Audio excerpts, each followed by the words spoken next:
हग ये हमारी प्रजाति के अस्तित्व का पहला पड़ाव है। जन्म के साथ ही पहला आलिंगन माँ का होता है। इससे नवजात के शरीर का टेम्परेचर, उसके हृदय गति, सांस सब कुछ नियंत्रित होती है। यही नहीं, माँ के शरीर में ऑक्सीटोसिन हार्मोन का स्राव होता है जो आपसी कनेक्ट यानी जुड़ाव और स्तनपान को भी बढ़ावा देता है। एक आलिंगन नवजात का कॉर्टिसोल यानी तनाव बढ़ाने वाला हार्मोन लेवल कम करता है, जिससे वो शांत महसूस करता है और वो कम रोता है। विशेषज्ञ ये कहते हैं कि इंसानों को जैविक रूप से स्पर्श यानी कि फिजिकल टच की आवश्यकता होती है और एक लंबा प्यार भरा आलिंगन इसे पाने का सबसे अच्छा और नायाब तरीका है।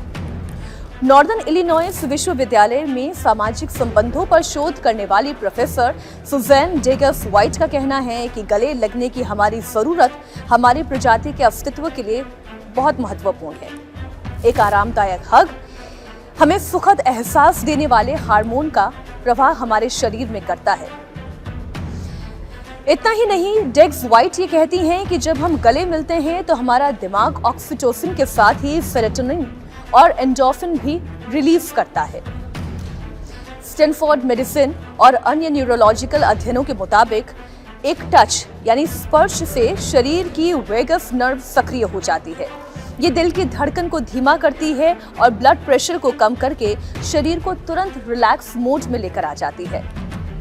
कार्नेगी मेलन यूनिवर्सिटी का शोध ये कहता है कि जो लोग नियमित रूप से गले मिलते हैं उनमें तनाव के कारण बीमार पड़ने जैसे सर्दी, खांसी, वायरल इन्फेक्शन होने का खतरा भी बहुत कम होता है और अगर वो बीमार भी पड़ते हैं तो उनके लक्षण भी काफी हल्के होते हैं। लेकिन ये हग कभी कभी बीपी भी हाई करता है और राजनीतिक खुजली को भी बढ़ाता है। राहुल गांधी नरेंद्र मोदी के गले मिलने का इसलिए मजाक भी उड़ा रहे हैं। रचनात्मक कांग्रेस का मंच था, राहुल गांधी मौजूद थे, एक एक करके मोदी सरकार की नीतियों की जमकर आलोचना कर रहे थे और इसी दौरान उन्होंने सरकार की विदेश नीति पर भी तंज कसा। प्रधानमंत्री नरेंद्र मोदी की विदेशी यात्राओं को जिक्र करते हुए उन्होंने कहा कि आप अपने दोस्त के घर नहीं जा रहे हो। हिंदुस्तान का प्रधानमंत्री दोस्ती करने नहीं जाता, उसका काम देश की रक्षा करना होता है। इनके दिमाग में पता नहीं कहां से ये घुस गया कि वो मेरा दोस्त है और वो गले लगने लगते हैं। इतना ही नहीं, राहुल गांधी ने मंच पर मौजूद कांग्रेस नेता संदीप दीक्षित को जोर से गले लगाया और कहा कि मोदी जी को लगता है कि विदेश नीति का मतलब यही होता है। इसके बाद संदीप दीक्षित ने राहुल गांधी को टोका, इटली की प्रधानमंत्री जॉर्जिया मेलोनी का जिक्र किया और यहीं से पूरा बवाल शुरू हुआ। दरअसल राजनीति में गले मिलना केवल एक कर्टसी नहीं है बल्कि एक पावरफुल डिप्लोमेटिक टूल है। इसमें एक पॉलिटिकल मैसेजिंग है। नरेंद्र मोदी की हग डिप्लोमेसी तो दुनिया भर में मशहूर है। भारत के प्रधानमंत्री नरेंद्र मोदी अलग अलग देशों के राष्ट्राध्यक्षों के साथ अपने हक के लिए जाने जाते हैं। इसमें गर्मजोशी होती है।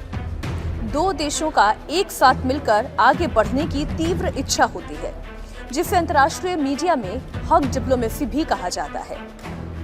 इजराइल के प्रधानमंत्री बेंजामिन नेतन्याहू तो खुद इजरायली संसद नेसेट में से द मोदी हग का नाम दे चुके हैं। अमेरिकी राष्ट्रपति डोनाल्ड ट्रंप, बराक ओबामा, रूसी राष्ट्रपति व्लादिमीर पुतिन, फ्रांस के राष्ट्रपति इमैनुअल मैक्रों के साथ उनके गले मिलने और कूटनीतिक गर्मजोशी के बड़े एग्जाम्पल्स के तौर पर देखा जाता रहा है।